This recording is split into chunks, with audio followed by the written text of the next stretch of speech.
is just tell the truth and trust in the American people that over time they're going to know what the truth is. Yes, it is time for the truth. Right here, right now. This is the Conservative Syndicate. Real conservative talk from real conservatives. With your host, John Matthews. The latter-day prophet. Baying against the hypocrisies of our time. And Joe Hakos. You want answers. I want the truth. You can't handle the truth. The Conservative Syndicate is comprised of some of the most informed pundits and activists available today. Together, we seek to tear down the imaginary wall of separation between church and state through education, information, and engagement on the religion of politics and the politics of religion. And now, your host on the globally syndicated Conservative Syndicate, John Matthews and Joe Hakos. And how are we doing out there? All across this great land and around our republic, around the world, we're glad to have you with us. I am your host, John Matthews, along with Joe Hakos, and you are listening to the Conservative Syndicate, real conservative talk from real conservatives, and we're glad to have you with us with this special edition of the Conservative Syndicate. We are offering you, at this moment in time, pre-recorded sessions here. We just decided that it was time to highlight some of the things that have made the history of America so great, have contributed primarily to the concept and idealism behind American exceptionalism, and we're so grateful that you took the time to join us. This is a pre-recorded session, so if you're tuning in live to hear us, you won't hear us live today, but you'll still get just as much education, information, and engagement as if we were sitting here live right now behind the microphones. We just decided that in the spirit of Thanksgiving, we are so grateful to our God that he has heard our prayers to stop the arterial bleeding known as progressivism, and we hope he continues to provide us the path back to becoming once again one nation under God. So we decided, for your educational and entertainment purposes, to provide you with a series called Great Speeches and Debates of Days Past, a series of speeches and debates from great conservative thinkers and representatives. Tonight, we're going to offer you a couple of speeches. Margaret Thatcher's address to the joint session of Congress on February 20th, 1985, where she spoke on an array of topics and issues from a conservative perspective. Among them, the idealism behind conservatism itself, the history of the Conservative Party, defense, the economy, foreign trade, and, believe it or not, terrorism. So without any further ado, we want to get to Margaret Thatcher's address to the joint session of Congress on February 20th, 1985. We hope you enjoy, but much more importantly, we hope you learn. Members of the Congress, it is my great privilege, and I deem it a high honor and personal pleasure, to present to you the Right Honorable Margaret Thatcher, the Prime Minister of the United Kingdom of Great Britain.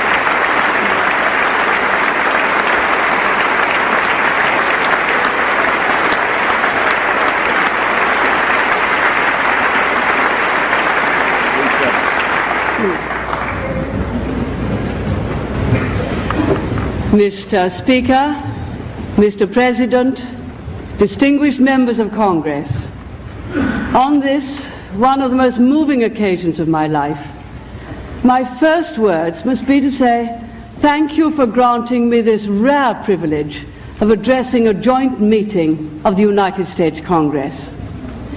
My thoughts turn to three earlier occasions when a British Prime Minister, Winston Churchill, has been honoured by a call to address both houses. Among his many remarkable gifts, Winston held a special advantage here. Through his American mother, he had ties of blood with you. Alas for me, these are not matters we can readily arrange for ourselves. Those three occasions deserve to be recalled because they serve as lamps along a dark road which our people trod together. And they remind us what an extraordinary period of history the world has passed through between that time and ours. And they tell us what later generations in both our countries sometimes find hard to grasp, why past associations bind us so closely. Winston Churchill's vision of a union of mind and purpose between the English-speaking peoples was to form the mainspring of the West. No one of my generation can forget that America has been the principal architect of a peace in Europe which has lasted 40 years. Given this shield of the United States, we have been granted the opportunities to build a concept of Europe beyond the dreams of our fathers. A Europe which seemed unattainable amid the mud and slaughter of the First World War and the suffering and sacrifice of the Second. When, in the spring of 1945, the guns fell silent, General Eisenhower called our soldiers to a service of thanksgiving. In the order of service was the famous prayer of Sir Francis Drake. O Lord God, when thou givest to thy servants to endeavour any great matter, grant us to know that it is not the beginning but the continuing of the same until it be thoroughly finished, which yieldeth the true glory.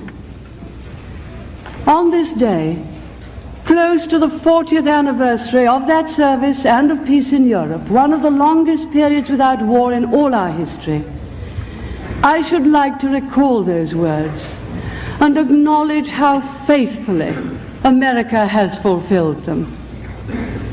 For our deliverance from what might have befallen us, I would not have us leave our gratitude to the tributes of history. The debt the free peoples of Europe owe to this nation, generous with its bounty, willing to share its strength, seeking to protect the weak, is incalculable.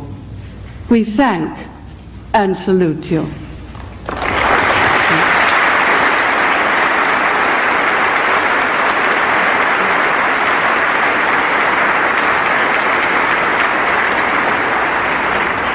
Of course, in the years which separate us from the time when Winston Churchill last spoke to Congress, there have been disappointments as well as hopes fulfilled. The continued troubles in the Middle East, famine and depression in Africa, genocide in Southeast Asia, the brutal occupation of Afghanistan, the undiminished agony of tortured Poland, and above all, the continued and continuing division of the European continent. From these shores, it may seem to some of you that by comparison with the risks and sacrifice which America has borne through 4 decades, and the courage with which you have shouldered unwanted burdens, Europe has not fully matched your expectations. Bear with me if I dwell for a moment on the Europe to which we now belong. It is not the Europe of ancient Rome, of Charlemagne, of Bismarck. We who are alive today have passed through perhaps the greatest transformation of human affairs on the continent of Europe since the fall of Rome. In but a short chapter of its long history, Europe lost the position which it had occupied for 2,000 years. And it is your history as much as ours. For 5 centuries, that small continent had extended its authority over islands and continents the world over.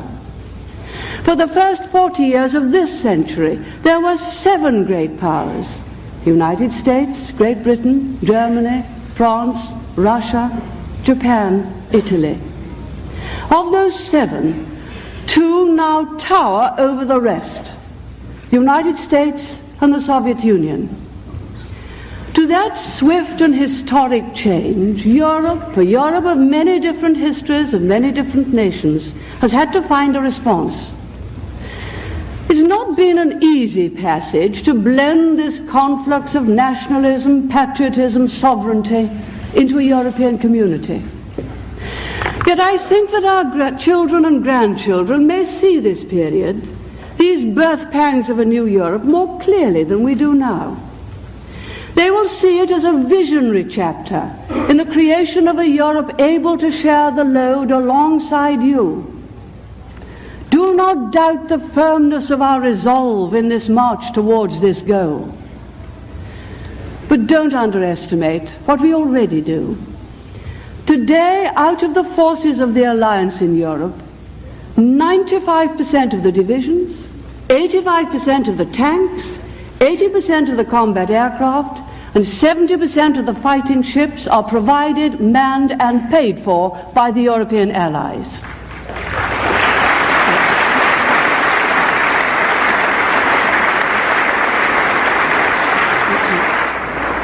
And Europe has more than 3 million men under arms and more still in reserve. We have to. We're right in the front line. The frontier of freedom cuts across our continent. Members of Congress, the defense of that frontier is as vital to you as it is to us.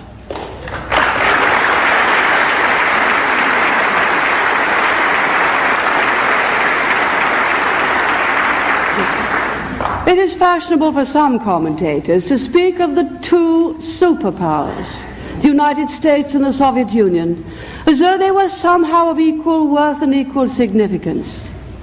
Mr. Speaker, that is a travesty of the truth. The Soviet Union has never concealed its real aim. In the words of Mr. Brezhnev, the total triumph of all socialism all over the world is inevitable. For this triumph, we shall struggle with no lack of effort. Indeed, there has been no lack of effort.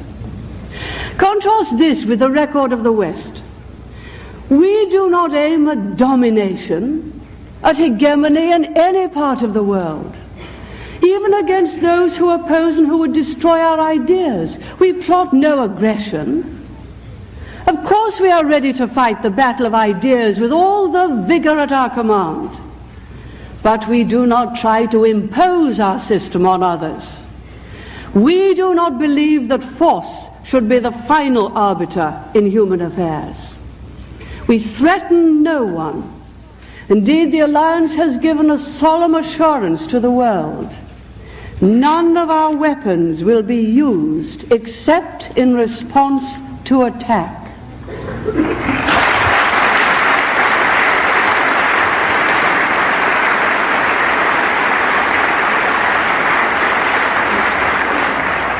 In talking to the Soviet Union, we find great difficulty in getting this message across. They judge us by their ambitions. They cannot conceive of a powerful nation not using its power for expansion or subversion. And yet, they should remember that when after the last war the United States had a monopoly of nuclear weapons, she never once exploited her superiority. No country ever used such great power more responsibly or with such restraint. I wonder what would have befallen us in Western Europe and Great Britain if that monopoly had been in Soviet hands. Mr. Speaker, wars are not caused by the build-up of weapons. They are caused when an aggressor believes he can achieve his objectives at an acceptable price. The war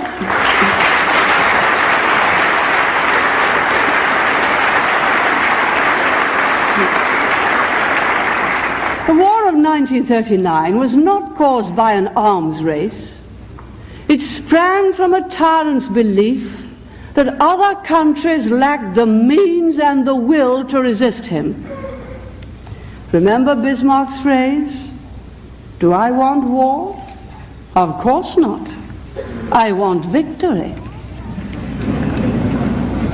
Our task is to see the potential aggressors from whatever quarter understand plainly that the capacity and the resolve of the West would deny them victory in war, and that the price they would pay would be intolerable.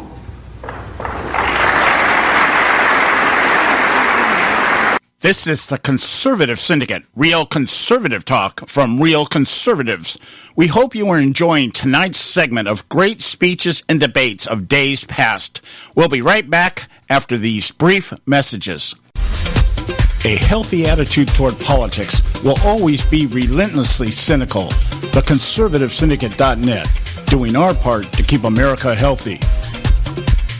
When our water heater broke down last month, it was a nightmare. It took 5 hours for the plumber to show up, and he charged us a couple of $100 just to come out. Then it cost another $1,800 to put in the new water heater. By the time it was all said and done, I felt like I'd been taken. But what else could I do? The smartest thing you can do is get a home warranty from American Residential Warranty. Their home warranties pay to repair or replace all your major appliances when they break, and they will break, and at the worst possible time. Call American Residential Warranty right now for free information on home warranties starting at just pennies a day. Don't wait for your refrigerator to stop running or your ceiling fans to stop turning. Call American Residential Warranty right now. Ask how you can save up to 50% on washer and dryer coverage. Just call 1-800-790-5960. That's 1-800-790-5960. Again, 1-800-790-5960. Call now.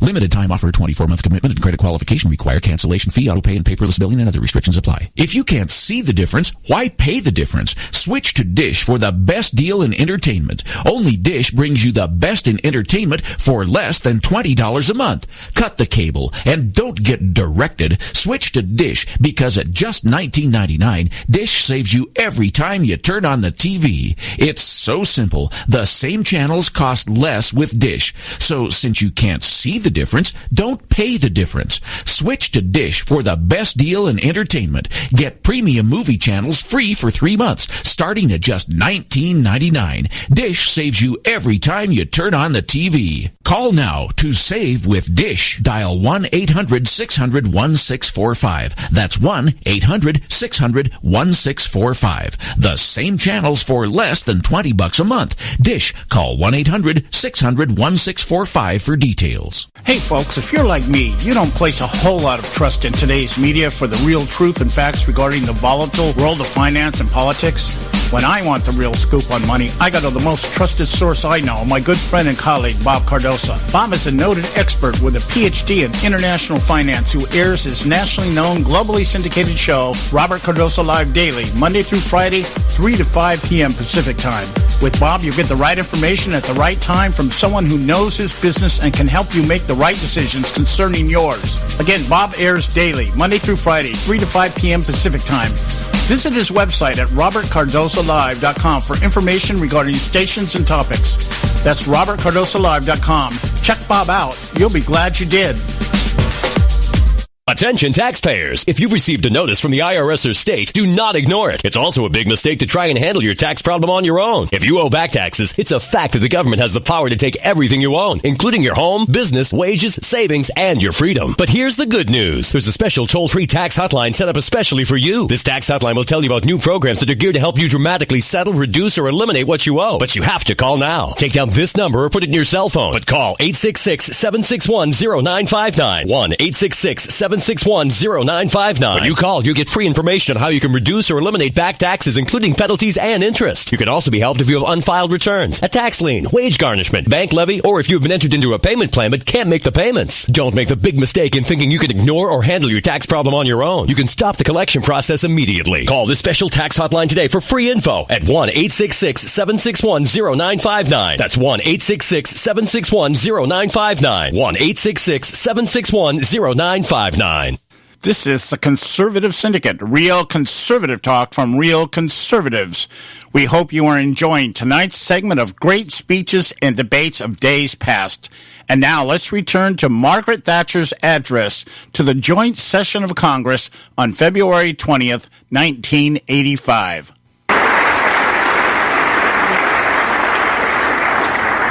That is the basis of deterrence.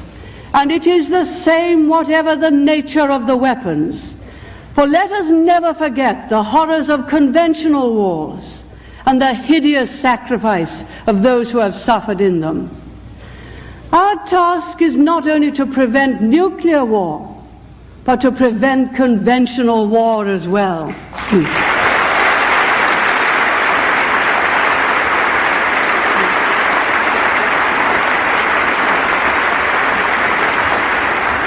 No one understood the importance of deterrence more clearly than Winston Churchill, when in his last speech to you, he said, "Be careful above all things not to let go of the atomic weapon until you are sure, and more than sure, that other means of preserving peace are in your hands."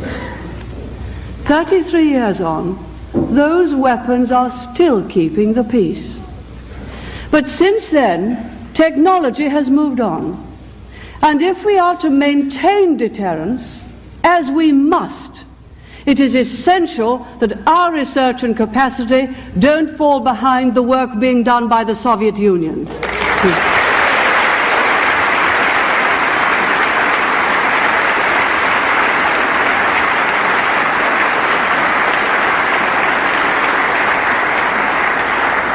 That is why I firmly support President Reagan's decision to pursue research into defense against ballistic nuclear missiles, the Strategic Defense Initiative.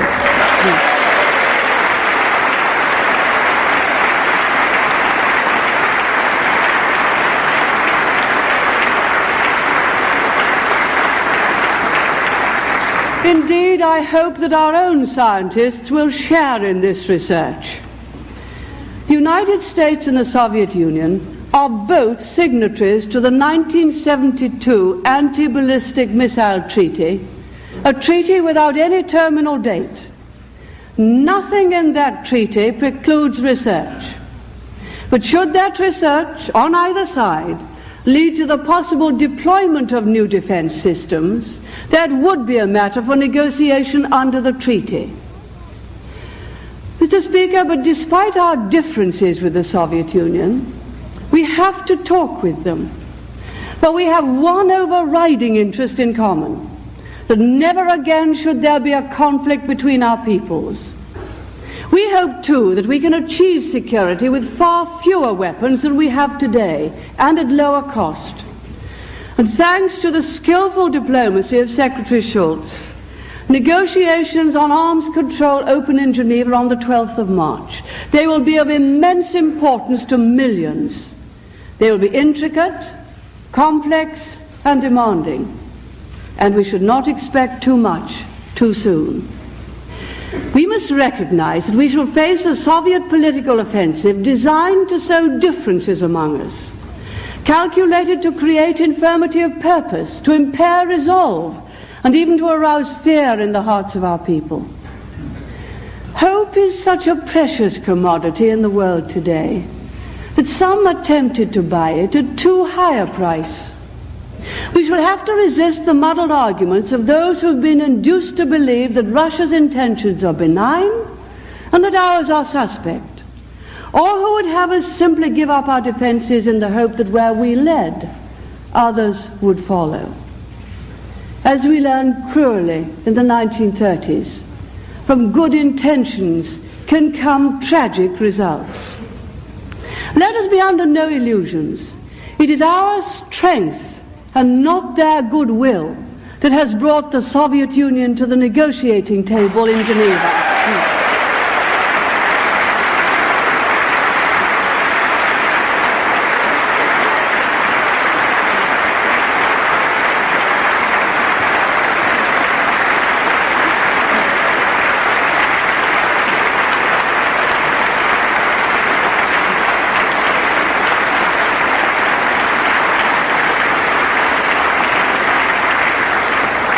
Mr. Speaker, we know that our alliance, if it holds firm, cannot be defeated, but it could be outflanked.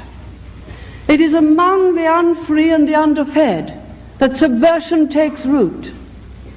As Ethiopia demonstrated, those people get precious little help from the Soviet Union and its allies. The weapons which they pour in bring neither help nor hope to the hungry. It is the West which heard their cries. It is the West which responded massively to the heart-rending starvation in Africa. It is the West which has made a unique contribution to the uplifting of hundreds of millions of people from poverty, illiteracy, and disease.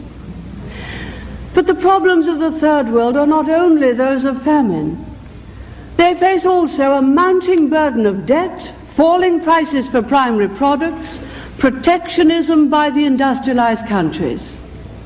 Some of the remedies are in the hands of the developing countries themselves. They can open their markets to productive investment. They can pursue responsible policies of economic adjustment. We should respect the courage and resolve with which so many of them have tackled their special problems. But we also have a duty to help. How can we help?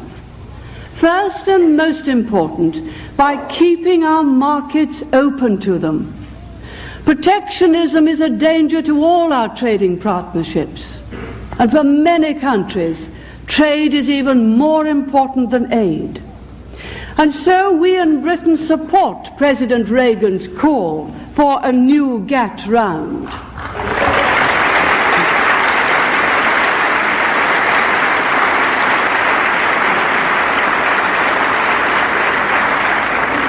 The current strength of the dollar, which is causing so much difficulty for some of your industries, creates obvious pressures for special cases, for new trade barriers to a free market.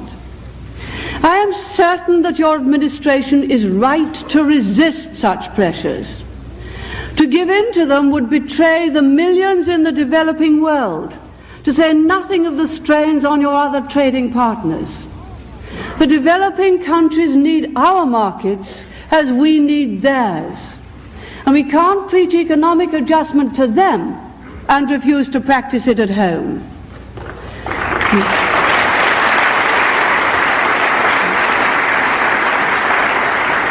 And second, we must remember that the way in which we in the developed countries manage our economies determines whether the world's financial framework is stable, it determines the level of interest rates, it determines the amount of capital available for sound investment the world over, and it determines whether or not the poor countries can service their past loans, let alone compete for new ones. And those are the reasons why we support so strongly your efforts to reduce the budget deficit.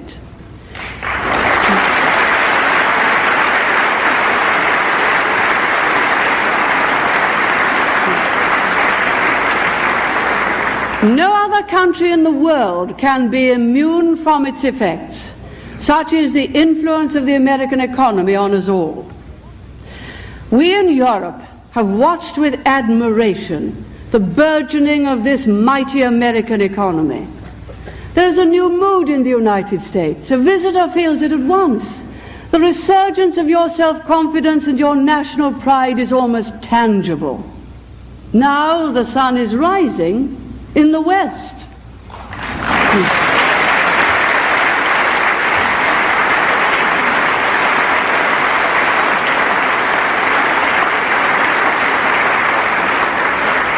For many years, our vitality in Britain was blunted by excessive reliance on the state.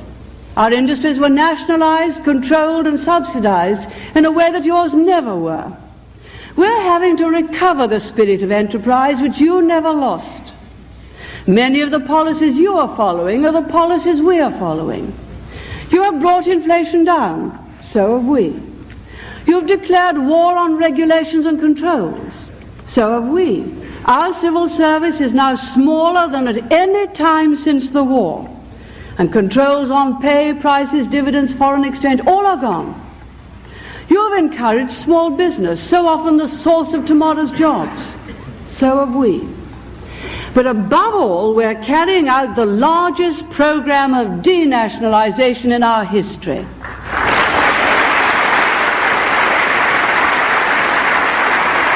This is the Conservative Syndicate, real conservative talk from real conservatives. We hope you are enjoying tonight's segment of great speeches and debates of days past. We'll be right back after these brief messages. Red State Talk Radio, WRS Hey, I'll make you a deal. Give me 60 seconds and I'll give you directions to the Fountain of Youth. Okay, I'm joking. Well, kind of joking. No fountains, but youth, I got Nature's Youth and their premier anti-aging product, Nature's Youth RSF. With your sensible diet and exercise plan, Nature's Youth RSF can help you look and feel better. RSF is an all-natural amino acid supplement that supports your body to naturally increase HGH levels without any synthetic hormones. And elevated HGH levels can contribute to increased energy, improved libido, reduced body fat, and improved exercise capacity. Let's be honest, who doesn't want to look and feel younger? Visit the newly designed website at nature'syouth.com or call 800-333-6923. That's 800-333-6923 and like them on Facebook and you'll be included in contests and exclusive offers. What a deal. Oh, speaking of deals, my time's about up. 800-333-6923 or nature'syouth.com. Who needs a fountain anyway? Call today. Extend your life with Extendovite.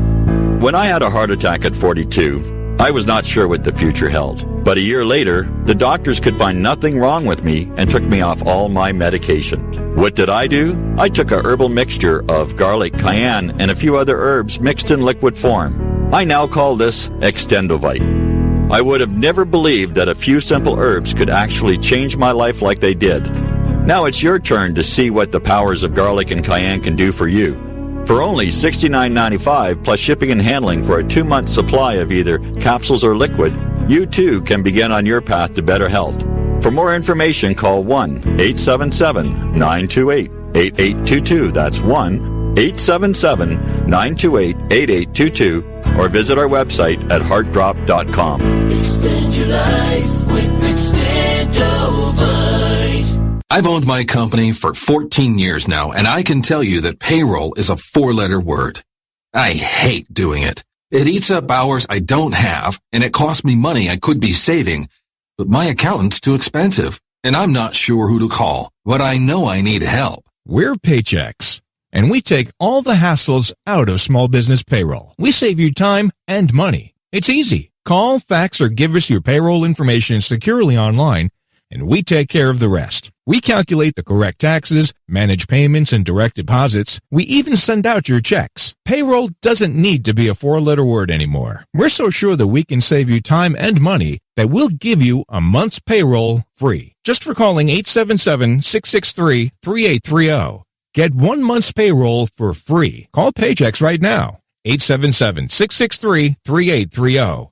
That's 877-663-3830. Hey, I don't back anybody unless I believe in them. And I do believe in the value of investing in gold and silver. And the company I trust to buy my gold and silver from is Swiss America. I've been working with them for nearly a decade. I trust them, and you can too. Swiss America will help you sort through and find the best options available when you're considering investing in gold and silver coins. Listen, for over 30 years, Swiss America has been offering Americans what they want in their investments: safety, liquidity, quality, reliability, and a potential profit. Gold and silver have a place in every investor's portfolio. So, why not let Swiss America help you diversify your investment portfolio now? Call now for free information. 800-978-3907, 800-978-3907, 800-978-3907, 800-978-3907. Hey, Bugsy, you hear the news about Vinny? Yeah, it's a real shame he owed money to the IRS and they finally caught up with him. Just like Al Capone. If the IRS can get to Capone, imagine what they can do to little old Vinny, huh? Poor cat, he was on top of the world, then bada boom, bada bing. What Vinny needs now is an offer he can't refuse. Hey, you got a tax problem? Does the IRS claim you owe them a bunch of dough? They can get you too. So call the tax relief line now and learn if you qualify to negotiate your $10,000 plus IRS tax debt for up to a 75% savings. Don't be like Al or Vinny and get busted. Make this free call now. Learn how you may be able to pay the IRS less. Call now. 866-657-8474. 866-657-8474. 866-657-8474, 866-657-8474. This is the Conservative Syndicate, real conservative talk from real conservatives. We hope you are enjoying tonight's segment of great speeches and debates of days past. And now let's return to Margaret Thatcher's address to the joint session of Congress on February 20th, 1985.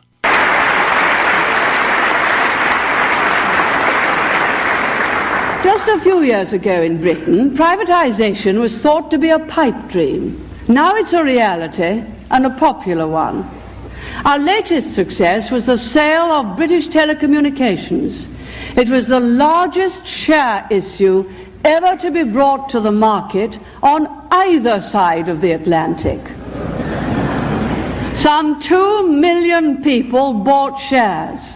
Members of Congress, that is what capitalism is.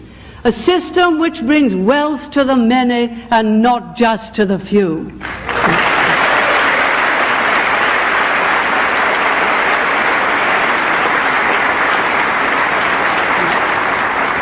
United Kingdom economy is in its 4th year of recovery, slower than yours, but positive recovery.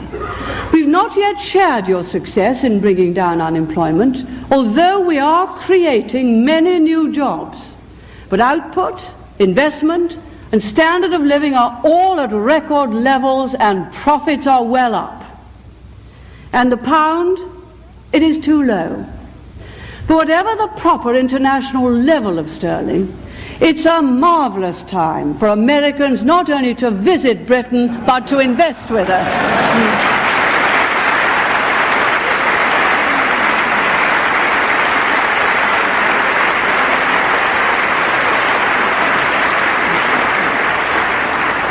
And many are. America is by far the largest direct investor in Britain, and I'm delighted to say that Britain is the largest direct investor in the United States.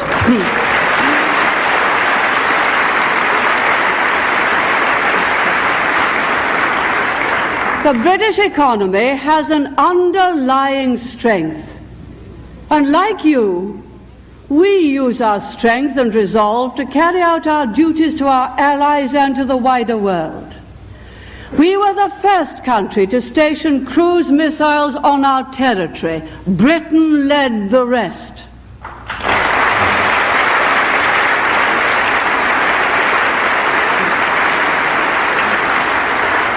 In proportion to our population, we stationed the same number of troops as you in Germany. In Central America, we keep troops stationed in Belize at that government's request. That is our contribution to sustaining democracy in a part of the world so vital to the United States.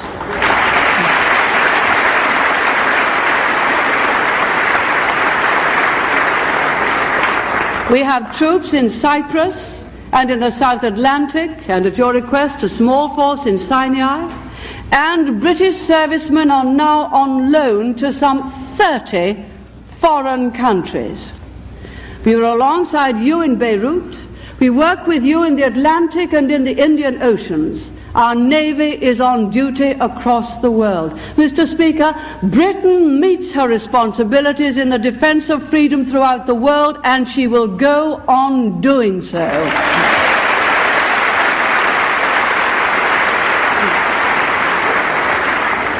But members of Congress, closer to home, there is a threat to freedom, both savage and insidious. Both our countries have suffered at the hands of terrorists. We have both lost some of our best young lives, and I have lost some close and dear friends. Free, strong democratic societies will not be driven by gunmen to abandon freedom or democracy.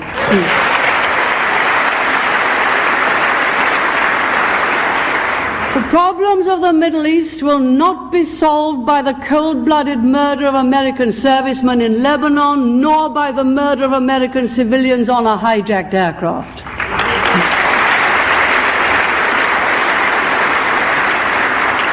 Nor will the problems of Northern Ireland be solved by the assassin's gun or bomb.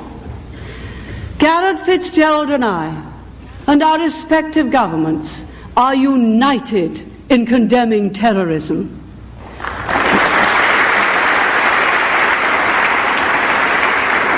We recognize the differing traditions and identities of the two parts of the community of Northern Ireland, the nationalist and the unionist. We seek a political way forward acceptable to them both, which respects them both. So long as a majority of people of Northern Ireland wish to remain part of the United Kingdom, their wishes will be respected. If ever there were to be a majority in favour of change, then I believe that our Parliament would respond accordingly. For that is the principle of consent, enshrined in your Constitution and an essential part of ours.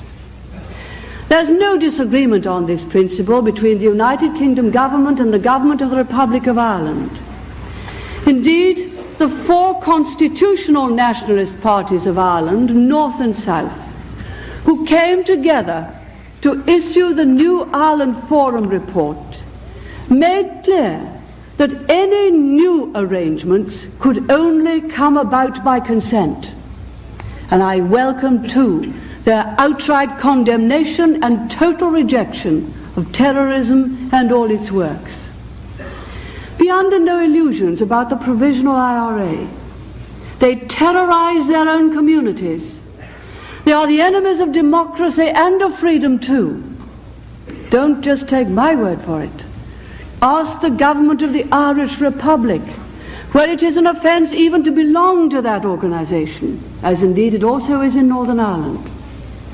I recognise and appreciate the efforts which have been made by the administration and Congress alike to bring home this message to American citizens who may be misled into making contributions to seemingly innocuous groups.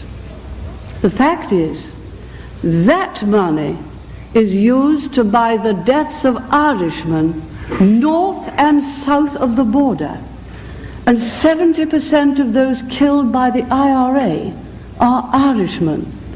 And that money buys the killing and wounding even of American citizens visiting our country. Garrett Fitzgerald, and I salute him for the very brave thing he did yesterday in passing a special law to see that money did not get to the IRA. Garrett Fitzgerald and I will continue to consult together in the quest for stability and peace in Northern Ireland. And we hope we will have your continued support for our joint efforts to find a way forward.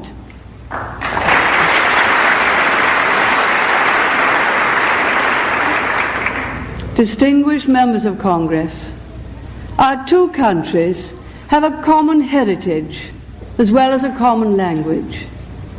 It is no mere figure of speech to say that many of your most enduring traditions, representative government, habeas corpus, trial by jury, a system of constitutional checks and balances, stem from our own small islands.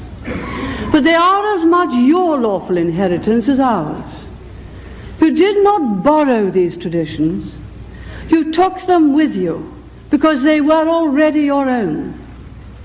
Human progress is not automatic. Civilization has its ebbs and flows. But if we look at the history of the last 500 years, whether in the field of art, science, technology, religious tolerance, or in the practice of politics, the conscious inspiration of it all has been the belief and practice of freedom under law, freedom disciplined by morality, under a law perceived to be just. I cannot conclude this address without recalling words made immortal by your great President Abraham Lincoln in his second inaugural address, when he looked beyond an age when men fought and strove towards a more peaceful future. With malice toward none, with charity for all, with firmness in the right as God gives us to see the right, let us strive on to finish the work we are in, to do all which may achieve and cherish a just and lasting peace among ourselves and with all nations. Members of Congress, may our two kindred nations go forward together, sharing Lincoln's vision, firm of purpose, strong in faith, warm of heart, as we approach the third millennium of the Christian era. Mr. Speaker, thank you. We hope you enjoyed Margaret Thatcher's address to the joint session of Congress on February 20th, 1985. We'll take a short break and then return to some remarks offered by Mrs. Thatcher over the years, just to round out this segment of the Conservative Syndicate, real conservative talk from real conservatives. We'll be right back. There is an old saying, children should be seen but not heard. At no time is this more apparent than when politicians speak. TheConservativeSyndicate.net, the adult in the room. Hey folks, if you're like me, you don't place a whole lot of trust in today's media for the real truth and facts regarding the volatile world of finance and politics. When I want the real scoop on money, I go to the most trusted source I know, my good friend and colleague, Bob Cardoso. Bob is a noted expert with a PhD in international finance who airs his nationally known, globally syndicated show, Robert Cardoso Live Daily, Monday through Friday, 3 to 5 p.m. Pacific Time. With Bob, you get the right information at the right time from someone who knows his business and can help you make the right decisions concerning yours. Again, Bob airs daily, Monday through Friday, 3 to 5 p.m. Pacific Time. Visit his website at robertcardosolive.com for information regarding stations and topics. That's robertcardosolive.com. Check Bob out. You'll be glad you did.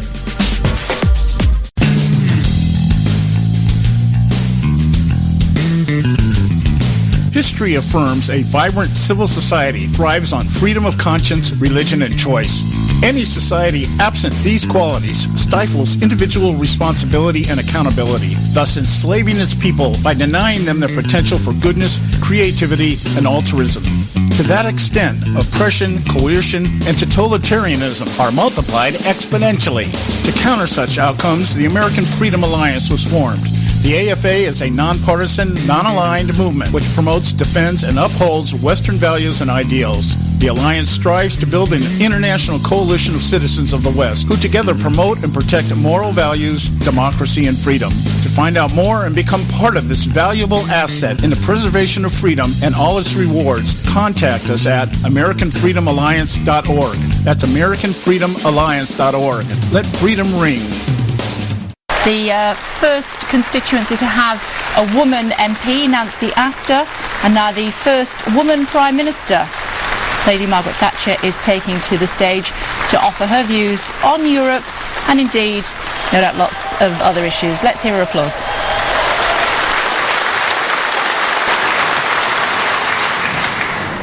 Chairman Francis, ladies and gentlemen, thank you for that wonderful welcome. It augurs well for the result. It's very good to be here this evening, campaigning for a Conservative victory in the enterprising port of Plymouth. Actually, I was told beforehand that my arrival was unscheduled, but on my way here, I passed the local cinema, and it turns out that you were expecting me after all, for the billboards read, "The Mummy Returns." It's good to be back. Dennis also has a high regard for this fine city. In fact, so fondly does he recall it, that he always ensures our cocktail cabinet is well stocked up with Plymouth gin. Dennis isn't here with me tonight, but he's certainly here in spirit. My friends, every general election tests character as well as policies, and this one is no exception. But our party is fortunate indeed. Under William Hague's cool and gritty leadership, we have the right man with the right message. My friends, it's more than a decade since I was in the front line of politics, and I miss it a bit. That's why I'm back now. One thing hasn't changed, and I trust will never change. Ours is a party that knows what it stands for, is proud of its beliefs, and is in tune with the deepest instincts of the British people.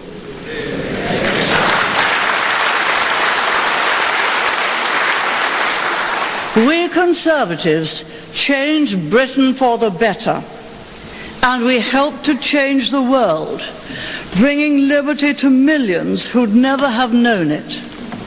Moreover, let's admit it, we've changed our opponents, at least on the surface, and so made them electable, and that's tough.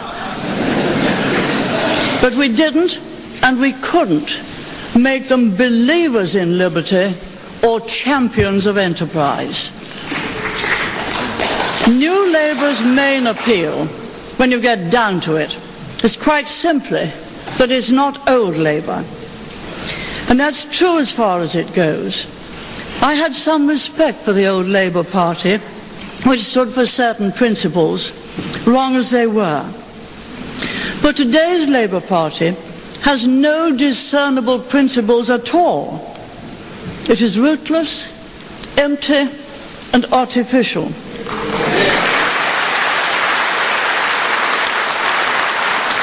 And when anything real or human surfaces despite the spin, it's the bitter, brawling bully that we hoped we'd seen the last of 20 years ago. Labour's election slogan, Ambitions for Britain, is of course half right. They are ambitious, but not, I'm afraid, for Britain. They're certainly ambitious to extend the power of the state. That's why year after year they have piled on taxes by stealth.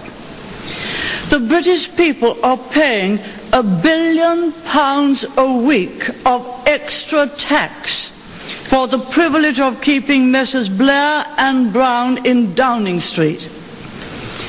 What an incentive to evict them.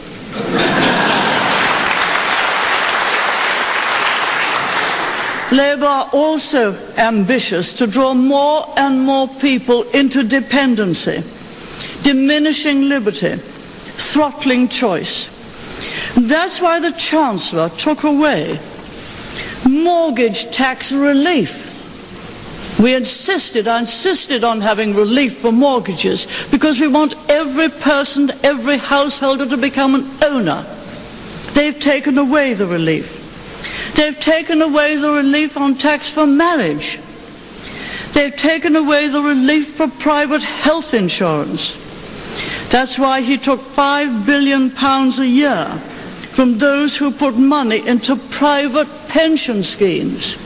We, in fact, had private pension schemes very well able to get tax relief. And that's why he plans to make more and more elderly people subject to the means test. He just can't stand people being independent.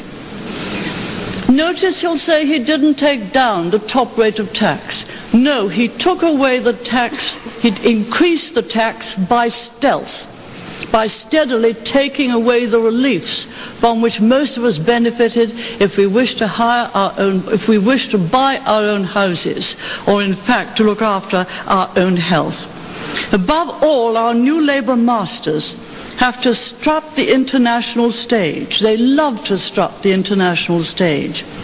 It's a great deal pleasanter than facing the wrath of outraged farmers, desperate hospital patients, or demoralized policemen. Mr. Blair says he wants to lead in Europe, but the price of that is that he's expected to lead Britain by the nose into the single currency, and he's prepared to do it. I would never be prepared to give up our own currency.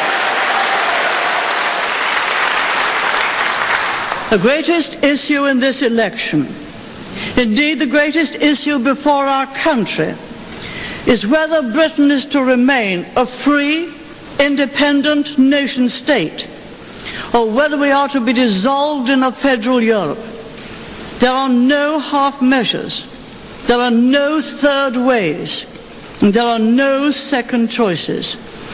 My friends, too many powers have already passed from our Parliament to the bureaucracy in Brussels. We must get them back, and above all, we must keep the pound.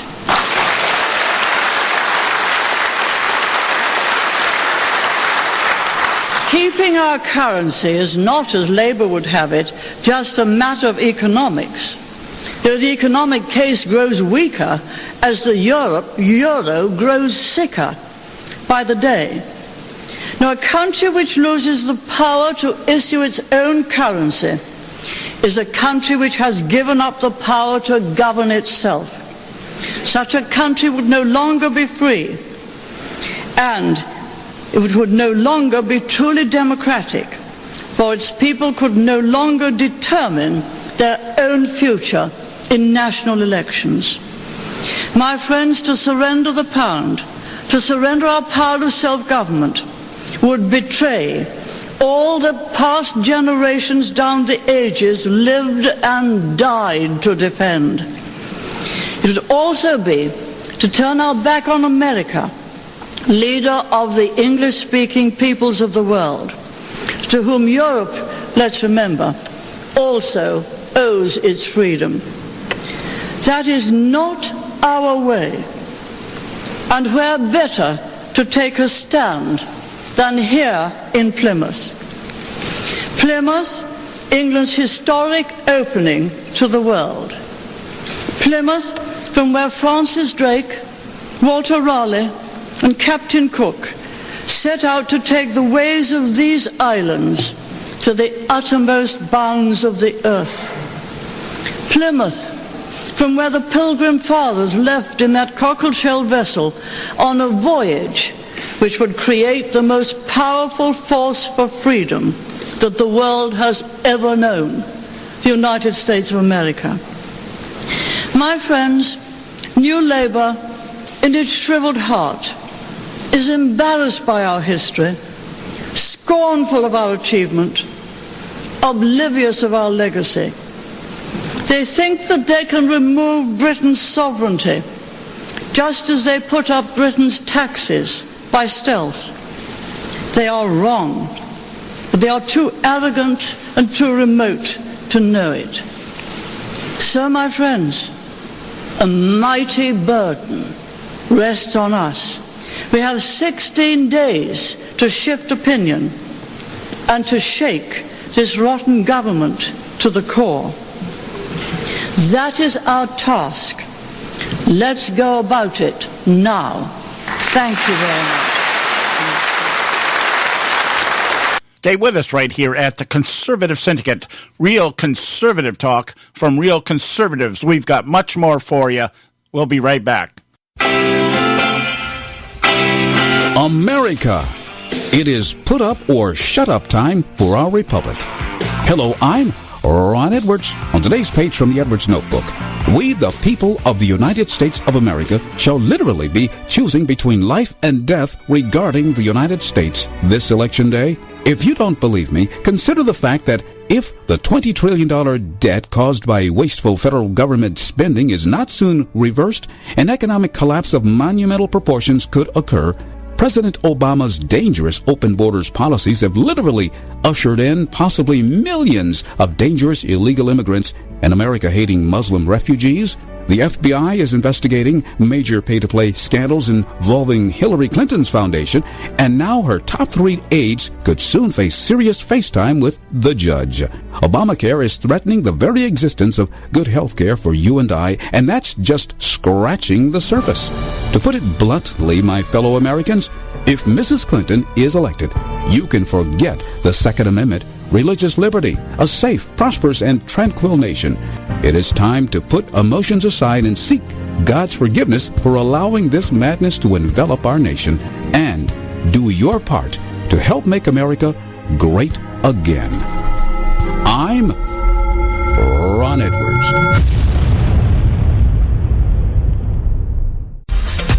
A healthy attitude toward politics will always be relentlessly cynical. The Conservative Syndicate.net, doing our part to keep America healthy.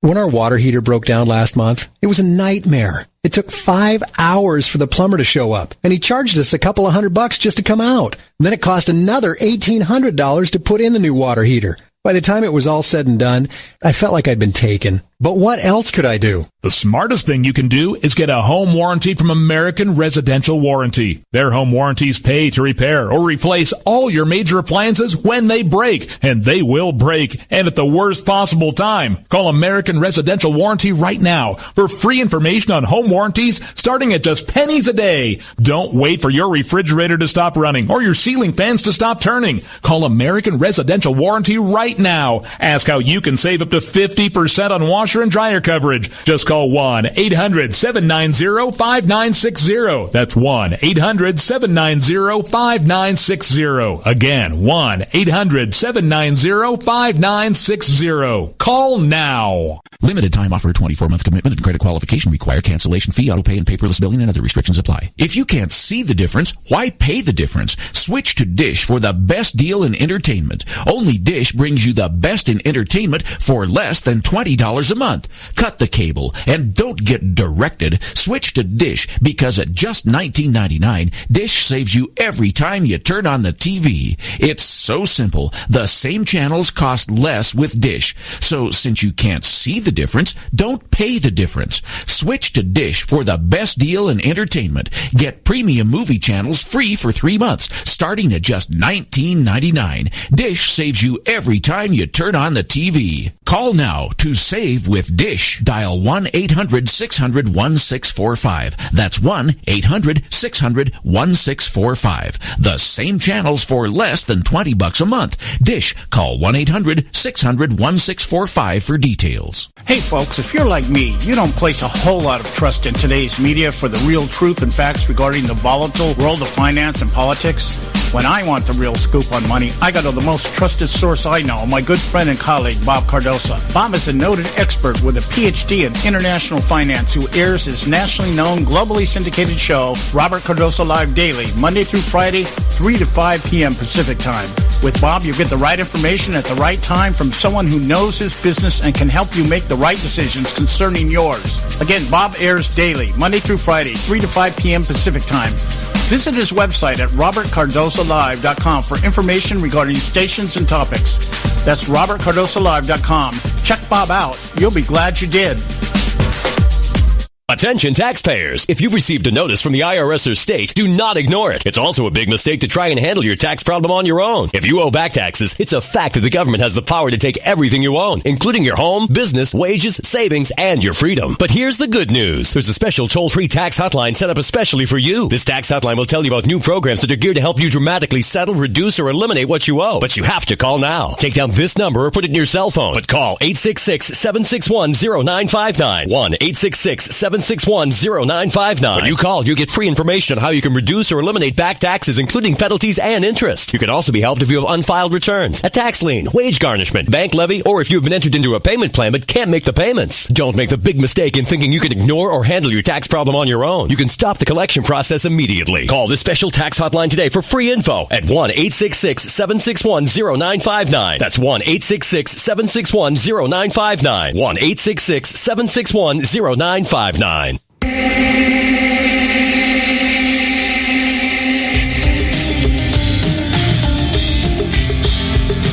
all you can do is just tell the truth and trust in the American people that over time they're going to know what the truth is. Yes, it is time for the truth. Right here, right now. This is the Conservative Syndicate. Real conservative talk from real conservatives. With your host, John Matthews. apologies. The latter-day prophet. Staying against the hypocrisies of our time. And Joe Hakos. You want answers. I want the truth. You can't handle the truth. The Conservative Syndicate is comprised of some of the most informed pundits and activists available today. Together, we seek to tear down the imaginary wall, a separation between church and state through education, information, and engagement on the religion of politics and the politics of religion. And now, your host on the globally syndicated Conservative Syndicate, John Matthews and Joe Hakos. And we are back. We're back. Hour 2 right here at the Conservative Syndicate, real conservative talk from real conservatives. We hope you enjoyed our first hour. Margaret Thatcher addressing Congress back in 2013 and her last public speech. And we have more for you right now because in the spirit of Thanksgiving, we are so grateful God has heard our prayers to stop the arterial bleeding known as progressivism and hope He continues to provide us the path back to becoming once again one nation under God. So we have been offering you a special segment or a special series called Great Speeches and Debates of Days Past. In the first hour, as I said, Margaret Thatcher addressing Congress in 2015, along with her final public speech just 16 days before England held their elections back in 2001.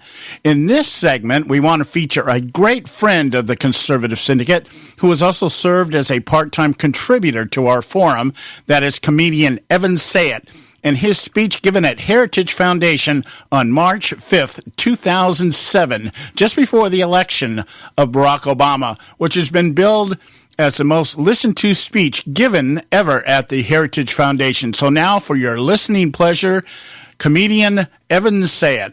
Let me tell you my story. I call myself a 913 Republican. I grew up a liberal New York Jew. You don't get much more liberal than that, though it was lowercase l, not what's considered liberal today. Graduated from high school knowing one thing about politics, basically, that Democrats are good and Republicans are evil. I tell a story. It's not a true story, but I think it kind of clarifies what happened to me. I say, imagine being in a restaurant with an old friend, and you're catching up, and suddenly he blurts out, "I hate my wife." And you kind of chuckle to yourself because he says it every time you're together, and you know he doesn't hate his wife. They've been together for 35 years. He loves his daughters, and they're just like her. No, he doesn't hate his wife. And you're having some dinner, and you look out the window, and you spot his wife out the window, and she's being beaten up. And you grab your friend, you say, come on, let's help her. Let's help your wife. And he says, nah, I'm sure she deserves it. At that moment, it dawns on you, he really does hate his wife. Well, that's what 9/11 was to me. I would hear my friends from the left say how evil and horrible and racist and imperialistic and oppressive America is, and I'd laugh to myself, they always say that. They love America. And then on 9/11, we were beaten up. And I grabbed him by the collar, I jumped up and said, come on, let's help her, let's help America. And they said, no, she deserves it. And at that moment, I realized they really do hate America. And it began me on what's now a 5+ year quest to try to understand the mindset. How could you possibly live in the freest nation in the history of the world and see only oppression? How could you live in the least imperialist power in human history and see us as the ultimate in imperialism? How could you live in the least bigoted nation in human history and, as Joe Biden said, see racism lurking in every dark shadow? And over the next 5 years, what I came to think through, what I came to learn, what I came to find in conversations and became this talk, and hopefully very, very soon will be the book Regurgitating the Apple, How Modern Liberals Think. See, I've got to assume that just about everybody in this room agrees that the Democrats are wrong on just about every issue. Well, I'm here to propose to you it's not just about every issue, it's quite literally every issue. And it's not just wrong, it's as wrong can be. It's 180 degrees from right. It is diametrically opposed to that which is good, right, and successful. All right, what I discovered is that this is not an accident. This is part of a philosophy that now dominates the whole of Western Europe. And the Democratic Party of today, I, like some others, call it modern liberalism. And the modern liberal will invariably side with evil over good, wrong over right, and the behaviors that lead to failure over those that lead to success. Give the modern liberal the choice between Saddam Hussein and the United States. He will not only side with Saddam Hussein, he will slander America and Americans in order to do so.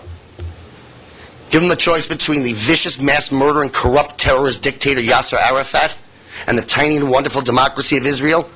He will plagiarize maps, forge documents, engage in blood libels, as did our former president Jimmy Carter, to side with the terrorist organizations and to attack the tiny state. It's not just foreign policy, it's domestic policy, it's every policy. Give them the choice between promoting teenage abstinence and teenage promiscuity. And believe me, I know this from my hometown of Hollywood. They will use their movies, their TV shows, their songs, even the schools, to promote teenage promiscuity as if it's cool. Like the movie American Pie, in which you are a loser unless you've had sex with your best friend's mother while you're still a child. While conversely, NARAL, a pro-abortion group masquerading as a pro-choice group, will hold a fundraiser called F Abstinence. And it's not just F, it's the entire word, because promoting vulgarity is part of their agenda. So the question becomes why? How do they think they're making a better world? Well, the first thing that comes into your mind when trying to understand, as I've so desperately tried to understand, is that if they side always with evil, then they must be evil. But we have a problem with this, don't we? We all know too many people who fit this category who aren't evil. Many of my lifelong friends, the people I grew up with, relatives, close relatives. And they're not evil. So if they're not evil, then the next place your mind goes is, well, they must just be incredibly stupid. Right? They don't mean to always side with evil, failed, and wrong. They just don't know what they're doing. But we have a problem with this as well. You can't say Bill Maher is a stupid man, my old boss. You can't say Ward Churchill is a stupid man. You can't say all these academics are stupid people. And frankly, if it was just stupidity, they'd be right more often. Now, what's the expression? Even a broken clock is right twice a day. Even a blind squirrel finds an acorn now and again. So if they're not stupid and they're not evil, what's their plan? How do they think they're making a better world? By siding with Saddam Hussein, by keeping his rape and torture rooms open, by seeking the destruction of the democracy of Jews. That I don't know if you've seen a list going around the internet of all the Nobel Prize-winning scientists from this tiny state of Israel. How do they think they're making a better world by promoting to children behaviors that are inappropriate and cause diseases and unwanted pregnancies and ruin people's lives? How do they think they're making a better world?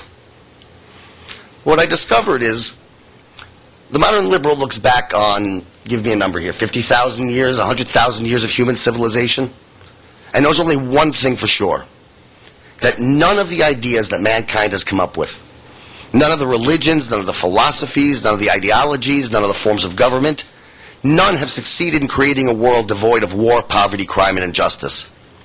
So they're convinced that since all of these ideas of man have proved to be wrong, the real cause of war, poverty, crime, and injustice must be found, can only be found in the attempt to be right. See, if nobody ever thought they were right, what would we disagree about? If we didn't disagree, surely we wouldn't fight. If we didn't fight, of course, we wouldn't go to war. Without war, there'd be no poverty. Without poverty, there'd be no crime. Without crime, there'd be no injustice. It's a utopian vision. And all that's required to usher in this utopia is the rejection of all fact, reason, evidence, logic, truth, morality, and decency. All the tools that you and I use in our attempts to be better people, to make the world more right, by trying to be right, by siding with right, by recognizing what is right and moving towards it. You know, when this first started to dawn on me, I would take this out and question my liberal friends, and believe me, there were plenty of them in Hollywood. The thing about Hollywood is it is overwhelmingly liberal, uppercase L, not lowercase l. But there are a lot more of us than you would suspect, but they're afraid. And it's hard to come out because what's so Orwellian, and virtually everything about this philosophy is Orwellian, is that the liberals are as illiberal as you can imagine. And quite literally, as much as they scream McCarthyism constantly, there is in fact a gray list there that sees people not get hired because they don't toe the leftist line. So what you have is people who think that the best way to eliminate rational thought, the best way to eliminate the attempt to be right, is to work always to prove that right isn't right, and to prove that wrong isn't wrong, to bring about a philosophy, and you see this in John Lennon's song, Imagine. Imagine there's no countries, not imagine great countries, not imagine defeat the Nazis, Imagine no religions. And the key line is, imagine a time when anything and everything that mankind values is devalued to the point where there's nothing left to kill or die for. See, now obviously this is not going to happen overnight. There's still going to be religions, but they're going to do their best to denigrate them. There's still going to be countries, but they'll do what they can to get us to cede our national sovereignty to one world bodies. But in the meantime, everything that they believe is designed. Everything they teach in our schools, everything they make into movies, the messages of the movies, the TV shows, the newspaper stories that they pick and how they spin them have but one criterion for truth, beauty, honesty, etc., etc., and that's, does it tear down what is good and elevate what is evil? Does it tear down what is right and elevate what is wrong? Does it tear down the behaviors that lead to success and elevate the ones that lead to failure till there's nothing left to believe in? This is the Conservative Syndicate, real conservative talk from real conservatives. We hope you are enjoying tonight's segment of great speeches and debates of days past. We'll be right back after these brief messages.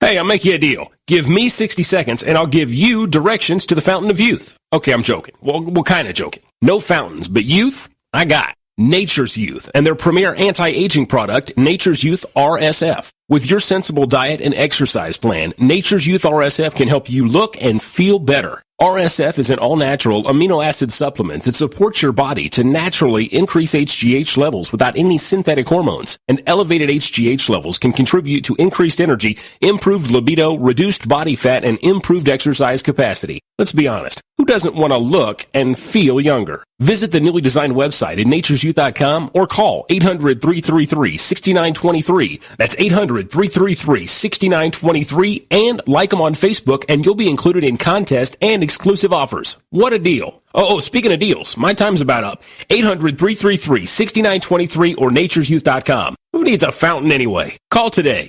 Extend your life with Extendovite.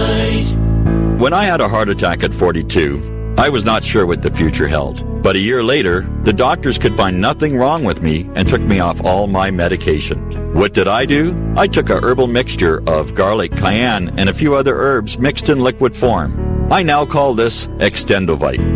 I would have never believed that a few simple herbs could actually change my life like they did. Now it's your turn to see what the powers of garlic and cayenne can do for you. For only $69.95 plus shipping and handling for a 2-month supply of either capsules or liquid, you too can begin on your path to better health. For more information, call 1-877-928-8822. That's 1-877-928-8822. Or visit our website at heartdrop.com. Extend your life with Extendovite. I've owned my company for 14 years now, and I can tell you that payroll is a 4-letter word. I hate doing it. It eats up hours I don't have, and it costs me money I could be saving. But my accountant's too expensive, and I'm not sure who to call, but I know I need help. We're Paychex, and we take all the hassles out of small business payroll. We save you time and money. It's easy. Call, fax, or give us your payroll information securely online, and we take care of the rest. We calculate the correct taxes, manage payments and direct deposits. We even send out your checks. Payroll doesn't need to be a 4-letter word anymore. We're so sure that we can save you time and money that we'll give you a month's payroll free. Just for calling 877-663-3830.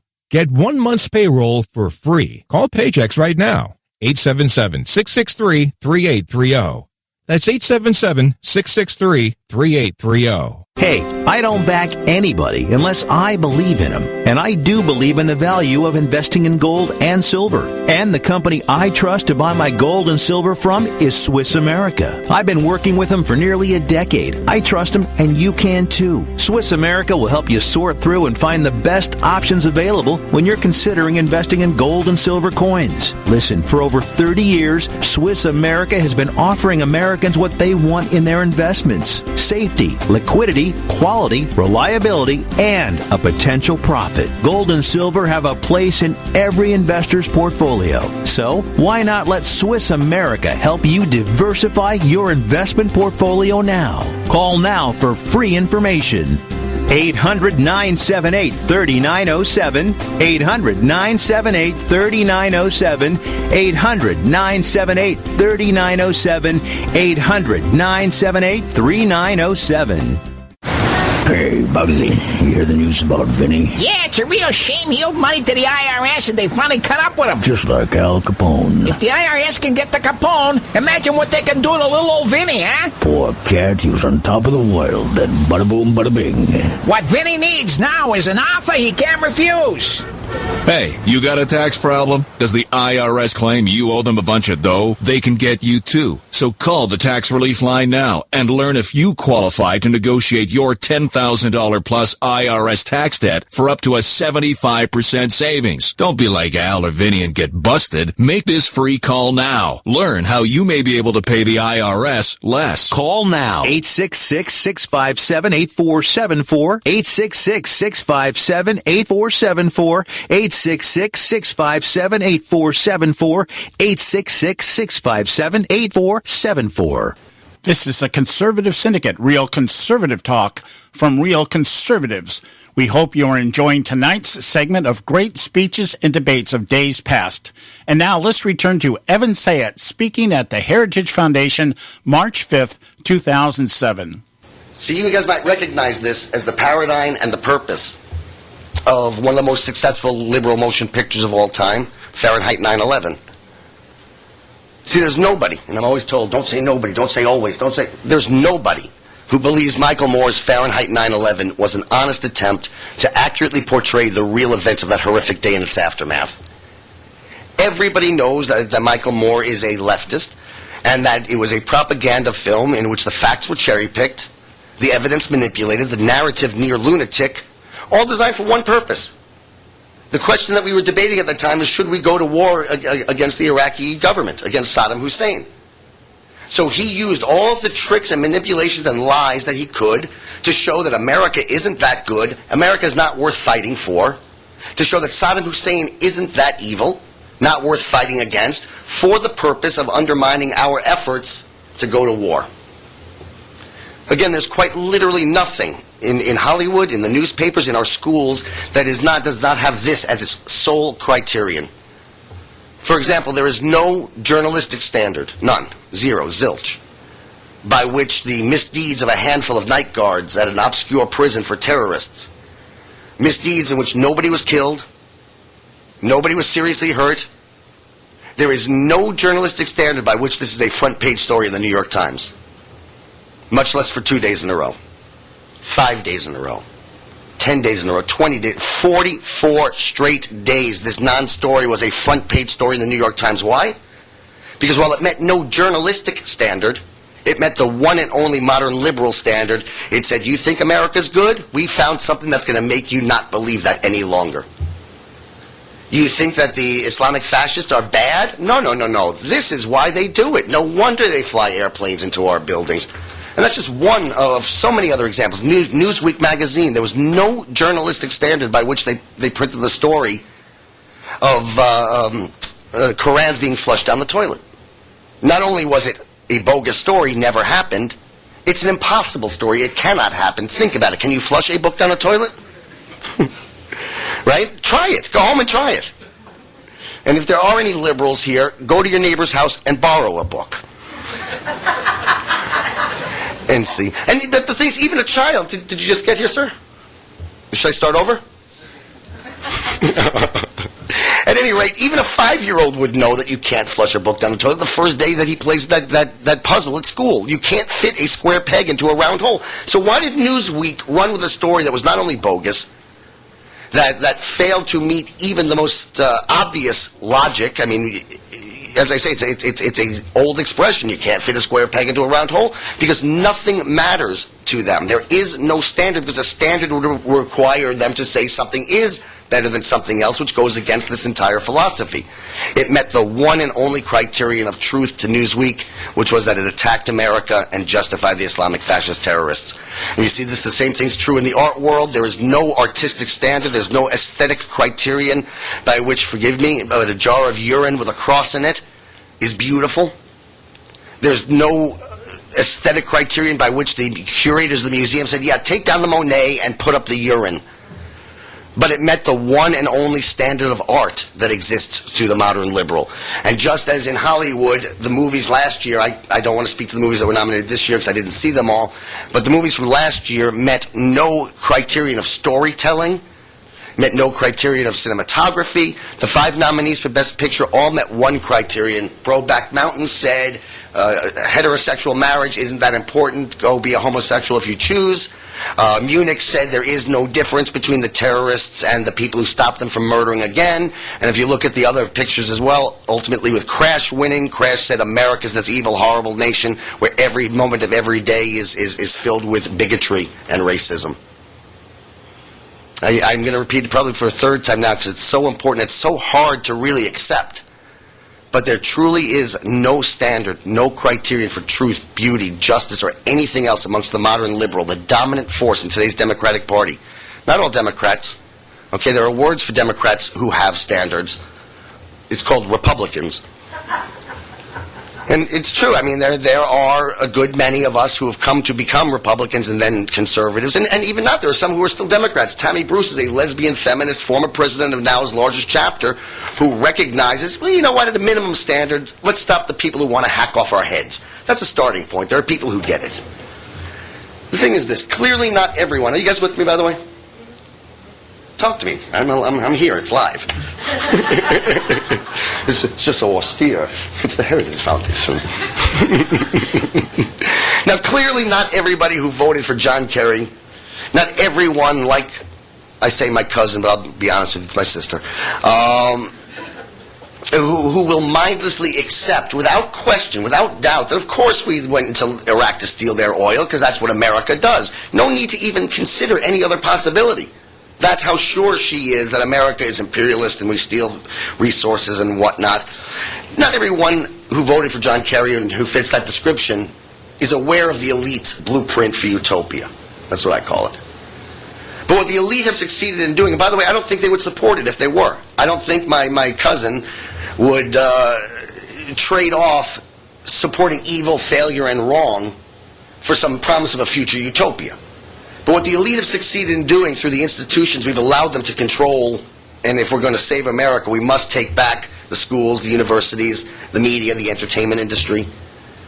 What the elite have succeeded in doing is indoctrinating, starting with the very young and going all the way up through college and beyond, starting the first time they turn on Sesame Street and Buster Bunny, going up through the middle years when they're told, hey, little boy, if you have a queer eye, you're going to be a cool guy. But hey, little girl, doesn't matter how cool you are. If you grow up to be a heterosexual married woman, you're going to be a desperate housewife.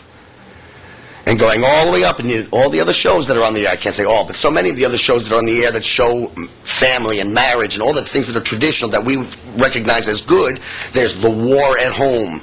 There's terms of engagement. There's another, it's not terms, it's rules of engagement, as if it's another battle. They wouldn't make room for daddy in shows like those because they were not realistic. So instead we now have the Bundys, where the mother and the father hate each other and looking to get as much as they can from each other. And just this whole mindset. And it continues on through Ward Churchill's ethnic studies class. And what happens is they're indoctrinated into what I call a cult of indiscriminateness. And the way the elite does this is by teaching our children, starting with the very young, that rational and moral thought is an act of bigotry. That no matter how sincerely you may seek to gather the facts, no matter how earnestly you may look at the evidence, no matter how disciplined you may try to be in your reasoning, your conclusion is going to be so tainted by your personal bigotries, by your upbringing, by your religion, by the color of your skin, by the nation of your great-great-great-great-great-great-grandfather's birth, that no matter what your conclusion, it is useless. It is nothing other than a reflection of your bigotries. And therefore the only way to eliminate bigotry is to eliminate rational thought. You know, there's a brilliant book out there, and those of you who know it will recognize how heavily informed my opinion is by it. It's called The Closing of the American Mind by Professor Alan Bloom. And Professor Bloom was trying to figure out, I'm going to be blunt, he was a little less blunt, he was trying to figure out in the 80s why his students were suddenly so stupid. And what he came to was the realization, the recognition, that they'd been raised to believe that indiscriminateness is a moral imperative, because its opposite is the evil of having discriminated. Right? I paraphrase this in my own works. I say, in order to eliminate discrimination, the modern liberal has opted to become utterly indiscriminate. I'll give you an example. At the airports, in order to not discriminate, we have to intentionally make ourselves stupid. We have to intentionally pretend we don't know some of the things we do know. And we have to pretend that the next person who's likely to blow up an airplane is as much the 87-year-old Swedish great-great-grandmother as those 4 27-year-old imams newly arrived from Syria screaming Allah Akbar just before they board the plane. In order to eliminate discrimination, the modern liberal has opted to become utterly indiscriminate. The problem is, of course, that the ability to discriminate, to thoughtfully choose the better of the available options, as in she's a discriminating shopper, is the essence of rational thought. So quite literally, we are dealing with the whole of Western Europe and today's Democratic Party, dominated as it is by this philosophy, that rejects rational thought as a hate crime. So what you're left with after 10, 12, 14, 20 years in the leftist indoctrination centers that our schools have become are citizens of voting age who, on the one hand, are utterly unwilling and incapable of critically judging the merits of the positions they hold, and have held unquestioned since they're 5 years old, since they first entered the leftist indoctrination process. All right, this is important to me because that sounds impossible. I mean, are you saying that they have the mentality of 5-year-olds? You know, that sounds like hyperbole, and I've tried to avoid hyperbole. It sounds perhaps, as a gratuitous slander. There was a book that came out at just about the same time as Professor Bloom's that in some ways even better describes and explains the mindset of the modern liberal. It was called All I Really Need to Know I Learned in Kindergarten. And it reads like the Bible of modern liberalism and the playbook of Democratic Party policy. Yes, of course, you'll notice in the title, Robert Fulghum doesn't say, all I know I learned in kindergarten. Of course, Bill Maher has learned a good number of things, including bigger words. But the concepts that he still holds dear, that he learned in kindergarten. So yeah, the sentence fragment, don't hit, which is one of the lessons that Fulghum refers to, has morphed into an entire sentence now that they're adults. It's war is not the answer. And of course they've learned things in between, but they didn't really need to know anything. Because even though they know about, I'm going to say Ward Churchill, Neville Chamberlain, even though they know about Neville Chamberlain, they know about what happens if you appease evil, they don't really need to know it, because knowing it or not knowing it would not have changed the position they have now and have held unquestioned since they're 5. When I was 5 years old, I used to go around the neighborhood trick-or-treating with my friends. On Halloween, not every day. And and we'd have in one hand a bag for candy, and the other hand a little box with a slit on top for nickels and dimes and pennies for UNICEF, for the United Nations. Right? Because at 5 years old, the United Nations is a terrific thing. Don't hit, talk. Another lesson from Robert Fulghum is share everything. Well, yeah, we'll share power, we'll share our wealth, we'll pay for the United Nations, let's talk things out. What a lovely, wonderful thing. Then you turn 10, 15, 20, and you learn some things about the United Nations that change your opinion. You learn about the corruption, you learn about the anti-Semitism, you learn about they ran away from the genocide in Rwanda, have done nothing about the Sudanese genocide, in fact made the Sudanese members of the Human Rights Commission while they were committing this genocide. And you and I change our position because these are things we really need to know. Yet they will maintain their 5-year-old's position, their belief that the United Nations is this great, wonderful thing, and completely ignore everything they've learned since. And quite literally are locked into, there was a song that came out at about this time. It was called Goodbye Stranger by a group called Supertramp. Because, being a tramp is super. And in it, this guy and this girl hook up, and they shack up together for a couple of weeks, and apparently things are pretty wonderful until she says something like, honey, we've run out of food, why don't you go to the supermarket, and we could do this for another week or two. He says, I should go shopping? No, that's not my paradise. No, I'm leaving.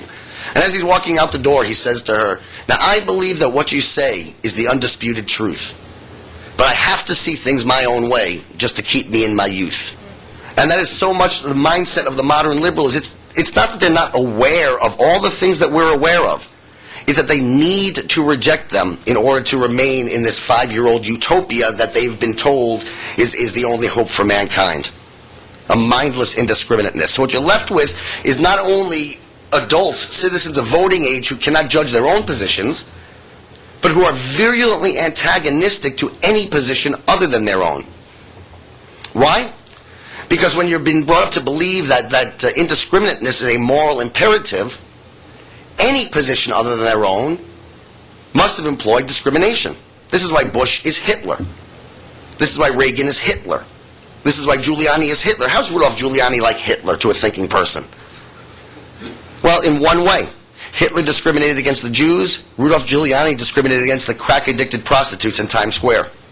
Hitler discriminated against the Catholics. Giuliani discriminated against the criminal overlords.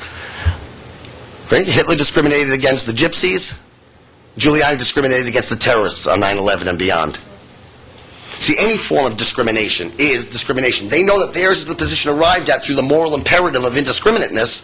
Therefore, any position other than their own must have been arrived at through the employment of discrimination. So this makes you not just wrong on your issues and your stances. They don't even think about your issues and your stances. They don't have to. Even if they were willing to, even if they were able to, they don't need to. Would you sit and contemplate Hitler's social security policy? No, you would fight Hitler. So what you're left with is, after 10, 12, 14, 20 years in these indoctrination centers, and it's not a coincidence, the longer you stay in the indoctrination process, the more morally inverted you become. Until, to be head of the ethnic studies department, you have to argue that the Islamic fascist terrorists are the good guys, and the victims of 9/11 were all little Eichmanns. Right? So what you're left with is people who quite literally cannot differentiate between good and evil, right and wrong, better and worse. But here's the key. Indiscriminateness of thought does not lead to indiscriminateness of policy. Indiscriminateness of thought invariably leads the modern liberal, inevitably leads them to side with evil over good, wrong over right, and the behaviors that lead to failure over those that lead to success. Why? Because in a world where you are indiscriminate, where no behavior is to be deemed better or worse than any other, then your expectation is that all behavior should lead to equally good outcomes. When in the real world, different behaviors lead to different outcomes. You and I know why. Because we think. We know why teenage promiscuity and communities that promote promiscuity tend to fail at a greater rate than communities that promote teenage abstinence. Because teenage promiscuity and teenage abstinence are not the same behaviors. Teenage abstinence is a better behavior. Forget the moral component for a moment. Let's just talk practicalities. If your boy's out messing around, he's not home reading a book. If your daughter's down at the abortion mill again, she's not at the library studying for the SATs. If your son's in a hospital bed somewhere dying of AIDS, he's not putting together his 5-year plan. So you and I recognize why those communities that promote teenage abstinence do better than those that promote teenage promiscuity in their music, in their movies, even in the schools. But to the modern liberal who cannot make that judgment, must not make that judgment, that would be discriminating. They have no explanation. So therefore, the only explanation for success has to be that somehow success has cheated. Success, simply by its existence, is proof positive to the modern liberal of some kind of chicanery and likely bigotry. Failure, simply by its existence, no other evidence needed, just the fact that it has failed is enough proof to them that failure has been victimized. So the mindless foot soldier, which is what I call the non-elite, will support the elite's blueprint for utopia, will side with evil over good, wrong over right, and the behaviors that lead to failure over those that lead to success, and have a sense of justice. This is why I said at the beginning, they're not evil. My cousin is not evil. But it's just a mindless acceptance that in a world where she's indiscriminate, where her answer to any political question is, so what? Without any true Socratic desire to have that so what lead to, yeah, let's talk about the real consequences. So what just being an indiscriminate rejection of any possibility about the future. It's meaningless to them. And it's why John Lennon said utopia was all the people living for today. And by the way, it is not a coincidence that those who live for today now have so much debt. What is debt? It's the failure to repay a promise from yesterday. And vote themselves nothing but more and more entitlements, which is what? Stuff for me, I'll worry about who pays for it later. The same is true of good and evil. Since nothing can be deemed good, nothing can be deemed evil, that which society does recognize as good must be the beneficiary of some sort of prejudice. That which society recognizes as evil must be the victim of that prejudice. So again, the mindless foot soldier will invariably side with whatever policy, mindlessly accept whatever policy seems to tear down what is good, America, Israel, Walmart. Elevate what is evil until everything meets in the middle and there's nothing left to fight about. Folks, let's take an issue in the news, and let's think like a modern liberal. And you will see how once you subscribe, once you've been indoctrinated into this mindset, there is no other choice. Remember I said it was inevitable. Once you belong to this cult of indiscriminateness, there is no other conclusion you can come to than that good is evil, and that evil is the victim of good. We all know it's standard practice, in fact it's official policy at the leftist media outlets, to never call Islamic Jihad, Al-Qaeda, Hezbollah, Hamas, Al-Aqsa's Martyrs Brigade, or any of the other Islamic fascist terror groups around the world terrorists. And you know why. You've heard it a million times. In fact, it's even in one of the official memos from, I forget the news organization, probably the Times, to the reporters ordering them not to use the appropriate word. And that reason is, hey, one man's terrorist is another man's freedom fighter. Who are we to employ critical, rational judgment? But if one man's terrorist is another man's freedom fighter, see, you and I can tell the difference.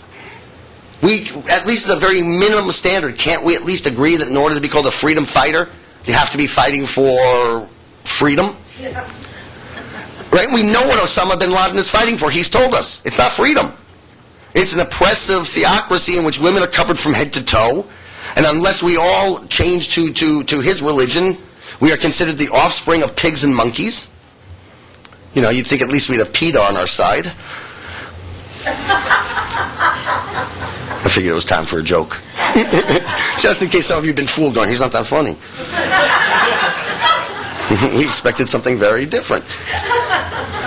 But quite literally, being indiscriminate leaves people like Cindy Sheehan and Michael Moore, they will call Osama bin Laden a freedom fighter. Because quite literally, being indiscriminate leaves them unable to tell the difference between freedom and having your head hacked off. That is quite literally how sick this mentality is. All right, so if there is no objective difference between the terrorist and the freedom fighter, then why is it that you and I in our schools teach that George Washington is a hero and Yasser Arafat and Saddam Hussein are villains? See, you and I know why, because we think George Washington risked his personal fortune to personally lead his troops into battle. Battles fought nobly against other uniformed warriors for the purpose of creating the freest nation in the history of the world. Pretty noble, pretty heroic stuff. Yasser Arafat, on the other hand, stole his people's money, sent 14-year-olds out to fight his battle. Battles fought against kids and women and civilians and pizza parlors and at Passover ceremonies and whatnot, all for the purpose of maintaining his corrupt dictatorship. Pretty villainous stuff. But to the folks at the New York Times who have established as official policy that there is no objective difference between the terrorist and the freedom fighter, why do we teach our children that George Washington is a hero?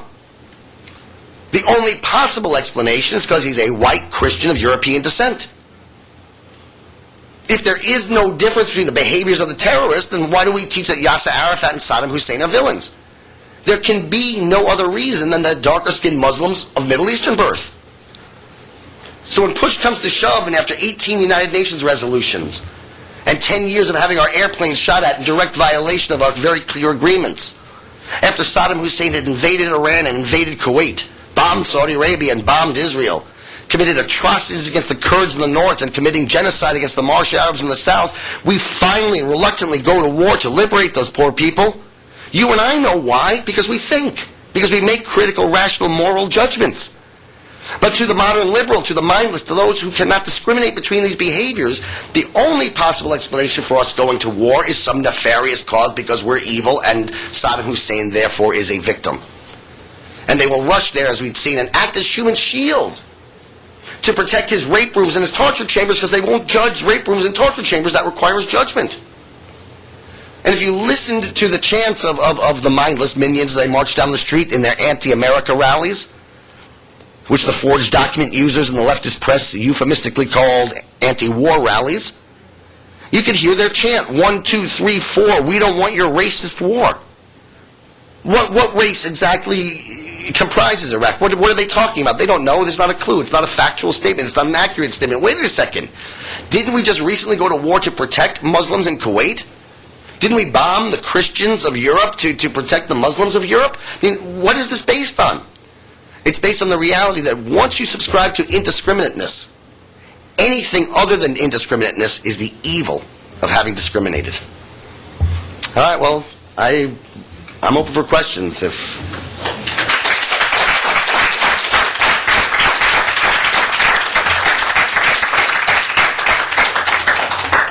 Do we have any questions? I'm going to be leading it? Sure. Yes. We have a microphone approaching. I did note you repeatedly used the term modern liberal.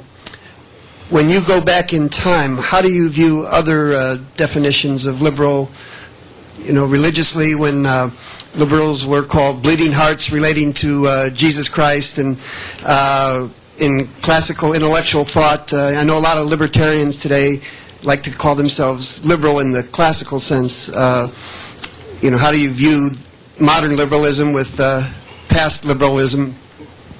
Okay, and just to be clear, normally I would refer to the difference between lowercase l and uppercase L, simply because I refer to these people as modern liberals. I do that because it did come out of the liberal, what we thought was the liberal tradition, but went a new direction. So I needed a way to both distinguish them as having a history, but that what they are now is very different than what they were. In fact, modern liberalism, uppercase L, is about as illiberal a philosophy that we've had in America.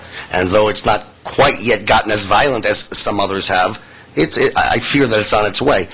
The one thing, as you go back through time, there was always a sense that we were trying to work towards something. There was a belief that there was something better than what came before. This modern liberalism is nihilism in a lot of ways, and while they will constantly argue, question authority, question your government, don't trust your neighbors, don't trust Walmart, everybody's out to get you, they don't really replace it with anything. And so there is no there is no thing to aim for that then you can make a judgment as to whether that's a truly good thing to do. I think more than anything, missing from modern liberalism is anything other than its destructive nature. It tears down the authority of people in the schools, the authorities of the old textbooks and whatnot, the heroism of the people that we would look up to and teach our children to look up to, but replaces it with nothing. Is that fair? Well, do you have any more? No, that's it. On the past, do you respect liberals of the past? Or you? Oh, you know what? In a lot of ways, John Kennedy, Martin Luther King, just to go back to what would be my distant past. You're talking about the 70s being their distant past. The 60s would be my distant past.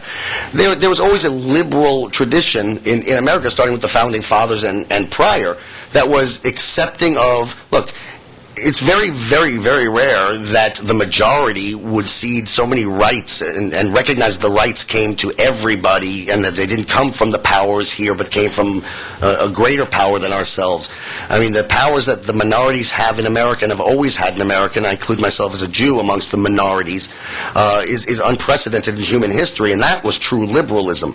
The fact that it wasn't forced upon people, that free speech, and these things that we're losing now, like free speech in our schools and whatnot, is the opposite of what the liberalism was, whether there was a D next to John Kennedy's name or not. Some of the same values that were liberal back in the 60s are conservative now. I'll give as an example, a colorblind society. That remains a liberal concept. Unfortunately, it's not from the modern liberal uppercase L point of view. Hi.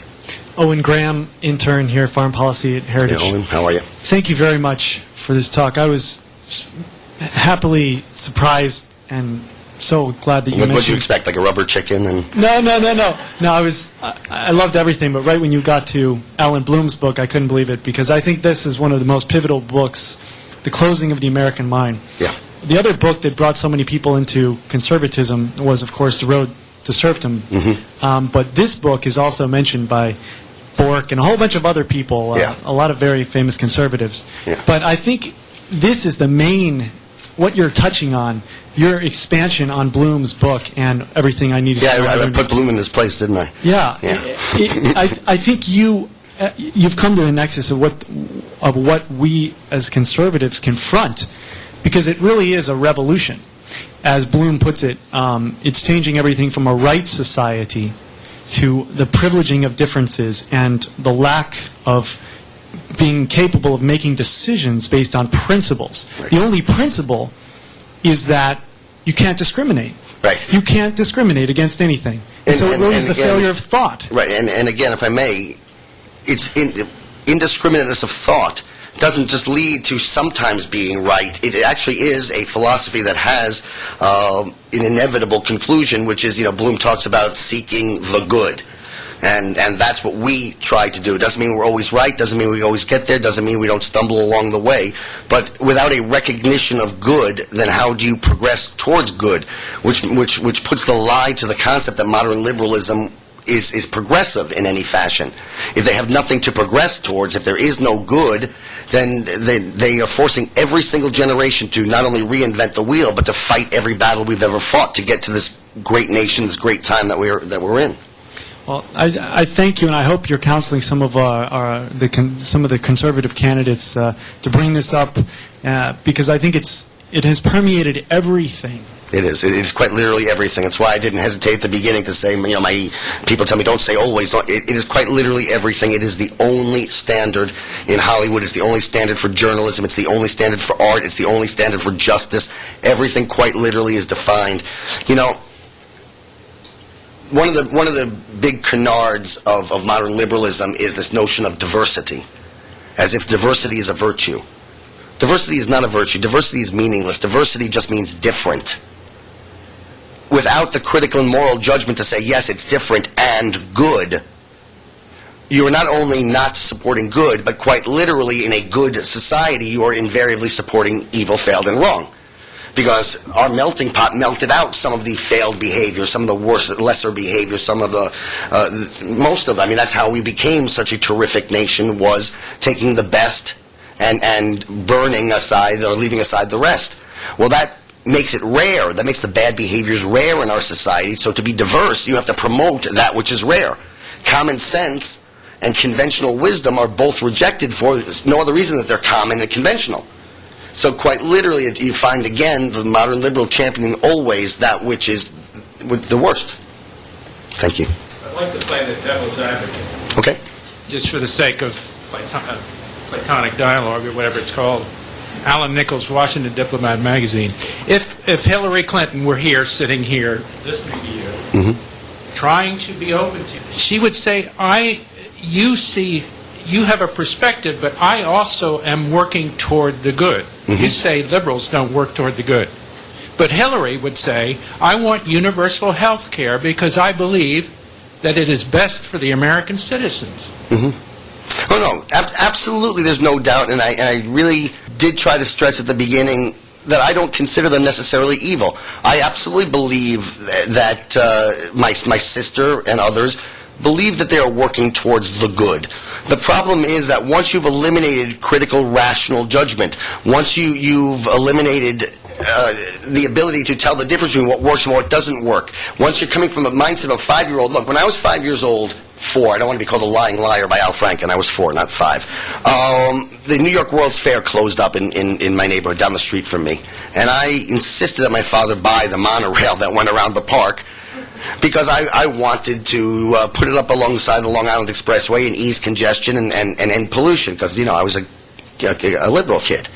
And he explained to me in grown-up fashion that you couldn't afford it. We couldn't afford it, and technically getting the rights of way and the bureaucracy. And when you have a conversation with a modern liberal about health care, there's no doubt that their goal is as good as mine was, curing air pollution or curing everybody's health problems.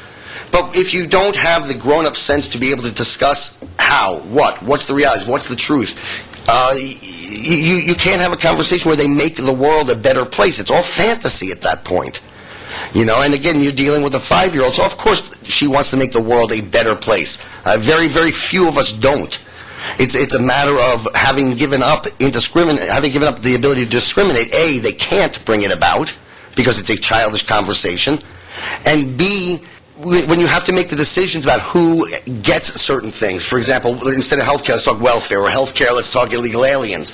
Certain decisions have to be made about who qualifies for it. And when you're just going to indiscriminately give all these benefits, then you're actually going to be assisting that which is most failed, because they're the ones who are going to be most in need. That makes sense? I wasn't thrilled with my answer. Global warming and Al Gore, you feel? Well, I'm convinced that global warming is not a position that they've arrived at through an honest and sincere look at the scientific data and the recognition that these models, look, we don't even trust models of weather 3 days down the road on the nightly news, but we're going to trust this one for 50 years down the road and whatnot. I don't think it's an honest attempt to understand global warming. I think it's a plot. What a bad choice of words. I'm going to have a Hillary Clinton thing now. But because in one fell swoop, you can turn America from the greatest nation in the history of the world. Our productivity feeds the world, provides the medicines, and turn America into the most evil nation in the history of the world. Look how much we're destroying the world. It's more of it's accepted more because it's an attack on America as evil polluters than it is because it's scientifically supported. Yes, sir. Since you're here from Hollywood, let's talk about future. There are conservatives in Hollywood. They just don't want to put their heads out of the hole in the ground. Where do you see us getting ever to the tipping point, or where can we get along the road of retaking? Yeah. Well, let me tie these two questions together very quickly. One of the things that conservatives recognize is that the answer to problems is progress. And fortunately, progress has seen us, technological progress has seen the conservatives find alternative methods. You know, back in the studio day when you needed to work at the studio and there was no place else to go, but now you have a Mel Gibson who can find unique ways of distributing and promoting, and there's the Liberty Film Festival that my friends run and whatnot. There's I'm able to promote my shows via the internet and through all kinds of technologies that would have made it impossible just 5 or 7 or 10 years ago. So as more and more channels come on cable, you're going to have more and more opportunities for unique voices. And because we are so incredibly right, they find us. Okay, one more question? We have one last question? Okay, right here. Hey, can you talk about the term progressivism, how that's sort of replaced liberalism in a lot of ways as a new way the left talks about themselves and what it means to be a progressive towards what you say is no vision? Sure. You know, recasting yourself by name is something that, first of all, we know in Hollywood have known. I mean, it's, you know, Rock Hudson. I don't think he was born in Rock Hudson and whatnot. What I find interesting is how often what the liberal claims about himself is exactly the opposite of what the truth is. And how they'll, you know, Chris Matthews has a show, Hardball, as if the title is going to tell us what the show really is when it's really quite the opposite. They've come to recognize that people recognize liberalism in its modern form as the policies that have failed our schools, the policies that have failed us as a nation, the policies that have done so little to help the black community get out of the rut that it's been in for the last 40 years in some ways, and that it is a pejorative. And it's funny because the liberal very much recognized themselves. I remember watching Hannity and Combs, and Sean Hannity said of Nancy Pelosi that she's a San Francisco liberal, and immediately Combs yelled at him that he was trying to demonize her. Well, how do you demonize somebody by stating the facts? Maybe there's a problem here. So suddenly they decide, okay, people have caught on to us about liberalism, now let's call ourselves progressive. We won't be progressive in the slightest. It's just a name. It's an advertising slogan. All right, well, let's give our speaker a big thank you.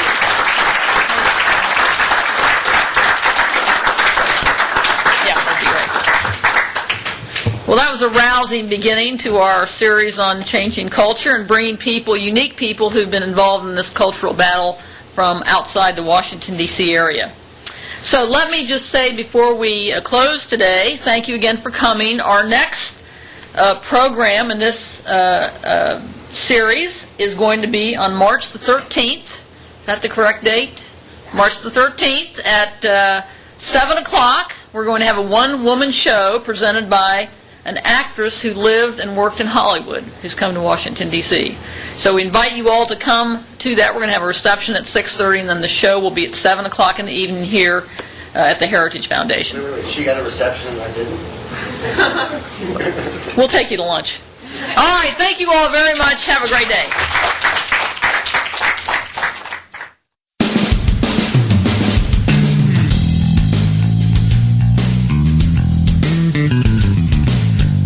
Thanks for tuning in to this edition of the Conservative Syndicate, the nationally acclaimed, globally syndicated, politically incorrect talk show that seeks to tear down the imaginary wall of separation between church and state. We want to make you aware you can find and access all our show archives at our website, theconservativesyndicate.net, as well as our broadcast stations and times. That's theconservativesyndicate.net. We so appreciate you taking the time to tune in, and we so look forward to continuing to bring you the best in uncompromised talk radio available on the net today. And remember, folks, it doesn't matter how many times you get knocked down in life. It only matters how many times you get up. I'm John Matthews, along with Joe Hayko, signing off until next time right here at the Conservative Syndicate. God bless you, and may God continue to bless America.